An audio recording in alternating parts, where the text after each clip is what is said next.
Hi, welcome to Creaks Part 13. Yeah, the audio is just weird at the beginning of this video. Maybe I pressed mute while I was recording. Okay. I have a little song that I want to sing you. It goes, you and me, babe, living for dreams, lifing for love. What are the words? Laughing for love, drinking for free, sitting on top of an old robot, sharing and carrying it out. The memory's scrubbing you down. That, if you don't recognize that, that's from Speedmail theme song, where he's just making fun of, like, kids' TV shows and other popular TV shows that just use, like, dumb pop ballads and stuff like that. And they really nail the style of that dumb pop ballad. And they also do like, yeah, okay, fine. We got a story beat. It's the technical term. You can say cutscene, or if you want to sound really like educated, you can say, oh, this is a story beat. We're definitely getting lots of story beats this late into the game. We're getting a lot of really good puzzles, but they're getting interrupted by plenty of mini games and story beats. No, you do not use violence. How dare you? Stop arguing. No, don't. Stop arguing. Stop being like the Avengers and actually do something. Oh, sick burn. No, I don't know. Star-Lord is the dumbest Avenger. I mean, everybody already knows that, but like, still. I don't know.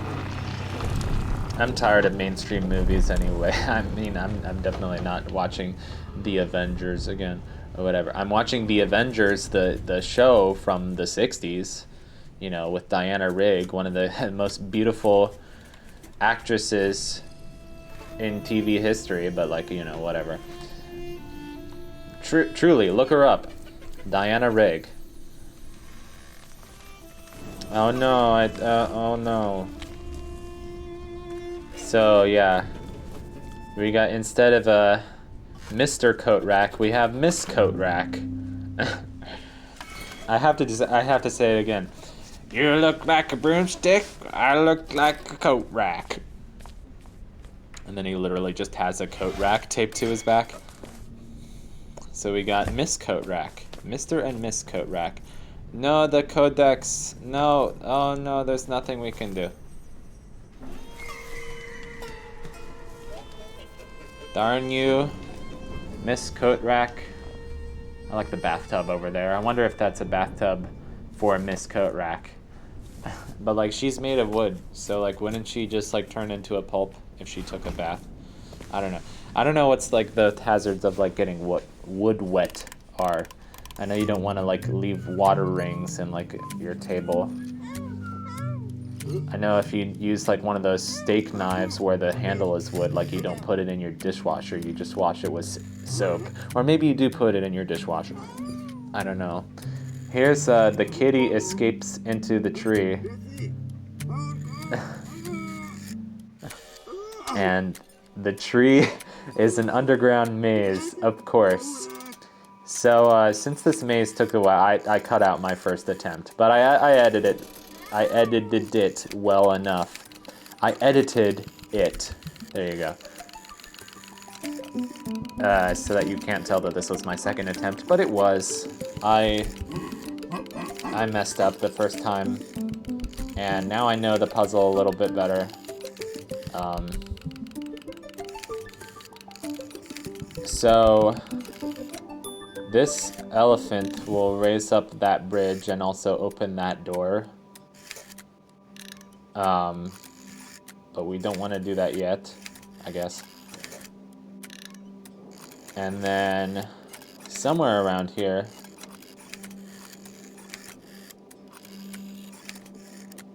just gotta memorize which door goes where. Yeah. Open the door so you can talk into that pipe. Which Of course, you can't talk to this knight suit of armor when you're just standing next to him, but like when you're talking to the pipe, he can hear you. You know, oh, it's whatever. It makes sense.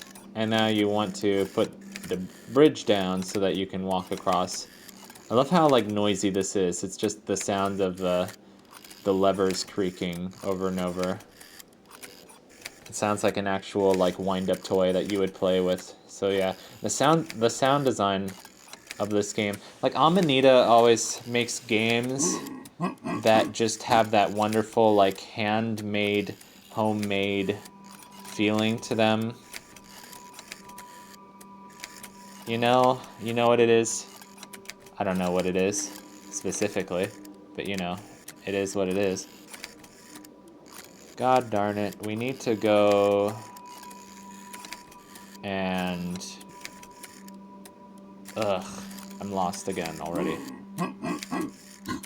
Ruff, ruff, ruff.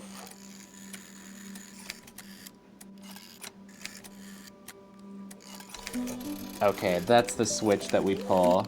That's on a timer. We get back down to the elephant. Yeah. Okay, no, we don't. But we go in that door. And it's like, okay. There's an elevator that just goes right up out of the tree, of course. Kitty, kitty, where's the kitty? Kitty, are you anywhere here? The kitty's safe. Yay. I got me a cup of PG tips so I can stay caffeinated while I talk over this game. I'd try to take breaks from drinking coffee sometimes, which is nice. I do drink a lot of PG tips though, and I'm just like, I need to think about like caffeine and its effects on me, because like if I don't think about it, then it's just like, you know, you need to realize that caffeine is actually like something unnatural that you're putting into your system that just makes it, you know, gives you more anxiety, honestly. But I got addicted to it. I was like, oh, I need caffeine to make me happy, you know, whatever. And the thing is, like, I'm so desensitized to it now that I don't really think about or notice how it affects me. But then if I start, like, getting, like, a tension headache, then it's like, well, you know, the caffeine is going to make that worse. So what you need to do is, like, make sure that you don't have tension in your back or shoulders or whatever. But it's like, well, all I do is, like, you know, play computer games. It's like, how am I going to play computer games and not have tension in my neck and back, my neck area. My neck area, clearly. Shut up, that's stupid. Okay, this puzzle is cool. I believe we've already heard this song from like the backstage theater props area puzzle, which I'm sorry that I don't have a better name for it. It's just the backstage of like a middle school theater. That's what it is. But this is a cool puzzle because like here we have Mr. and Miss tree coat rack person. They look like both a tree and a coat rack.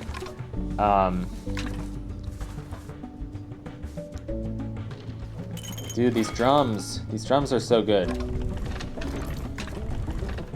I'm trying to start a prog band, so I'm doing a lot of listening to mainly like really weird, like the most weirdest, the most avant-gardist of the prog bands. Yes, I know that's not a word, that's a joke. So I just have this listening journal and I'm listening to album after album. And the trick is you need a good drummer, but I believe I have found a good drummer, so I don't know. But I don't know how nerdy I'm gonna get about like avant-prog bands on this channel. But there are some pretty good ones out there that I like. I don't know, I guess I just have really weird tastes. Like most people would be put off by something like Yowie, which is a band, and they are like Hella, for example. Hella, I really like Hella. Hella is just like noisy, it's in your face, And like, the quietest and the nicest people sometimes just need to listen to the most noisy, rude, awful music in order to let out that part of themselves, you know? And so like I don't listen to a lot of Hella, but like that's the kind of stuff that I like, you know? It's a very, very stupid point. Or like, you know, people that make metal music are often like really nice, quiet people, but they need that outlet. I just think it's interesting. It's stupid though, because I know nothing about philosophy. Not philosophy, just psychology, I guess. So that's how you get Mr. Coat Rack Person. Oh, the clarinet comes in. Oh, this song has such a good development. Because you have first the piano, then the drums, and now you got the clarinet. All right, I'm gonna shut up for a minute.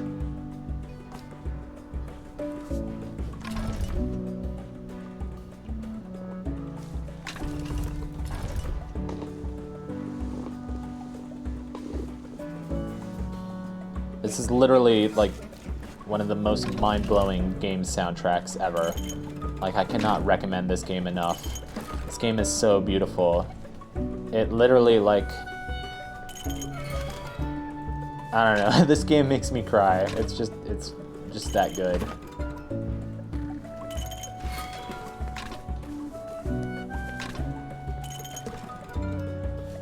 Get it while it's cheap on Steam. Or whatever.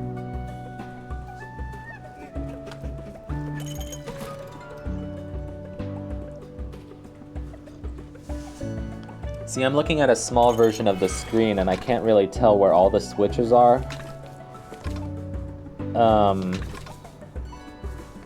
And this song is so beautiful, I couldn't really edit any of this puzzle out, so prepare to just stare at me being dumb for like 15 minutes. No, we're almost there.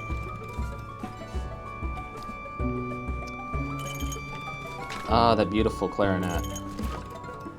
I hope I have some clarinet players in my audience, because that's a really beautiful instrument.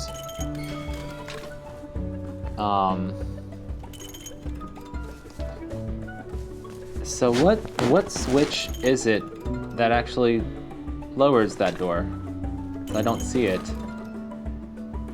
And I'm not sure what I'm trying to do right now. Oh, is it that switch? Is it that switch all the way on the end on the second floor? It might be. Yeah, see, that's what I'm trying to do right now. No, it's not. So I think I panicked. I was like, well, is it one of those switches then? Yeah, it is. And it's like, well, how do I get you up here if I don't have you to press down that switch? So it's like, well, did I screw up? Did I need to get them both up here at the same time? So, okay. So now I'm just trying to get, okay. So I got her up the same way that I got him up, which is not a big deal. But now I need to find a way to line them up. Yep, okay. And that was easy.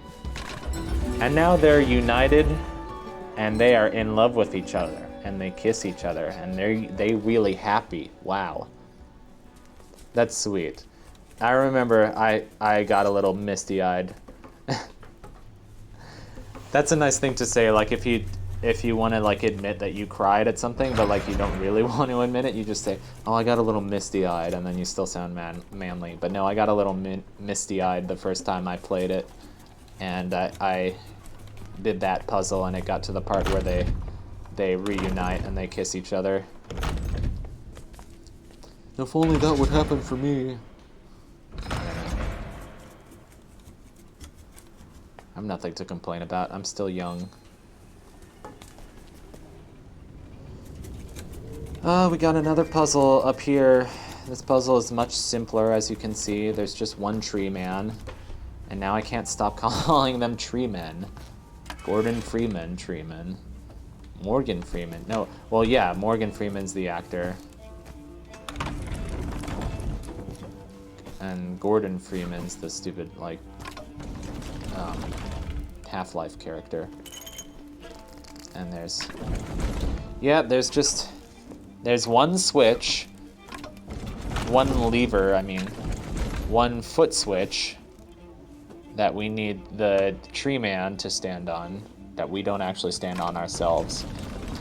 And there's one light switch. So it's like the elements of the puzzle are simple enough.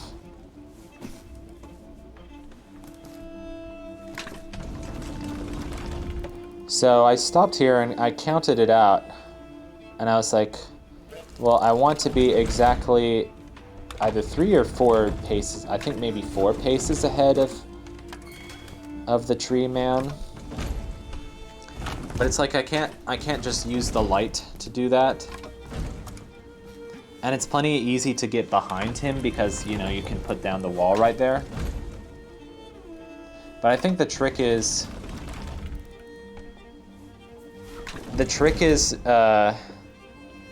the door that comes down on the right side will actually cut off part of the light. So you want to use that to your advantage. So you get him like over there, and then all of a sudden you turn on the light or off the light. So how do we want to do this?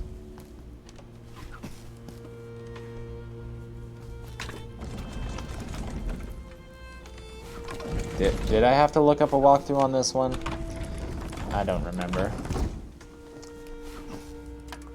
Such ratty. It's just like ladders and maybe a few tools. I can't really tell what elements are in the background of this one. But this one, it's just kind of depressing. It's just kind of like the floor is all falling apart and... Okay, here's the cut. So I get right on top of him. Yeah. Trap him in the light. Bring the door back down. Bring him over.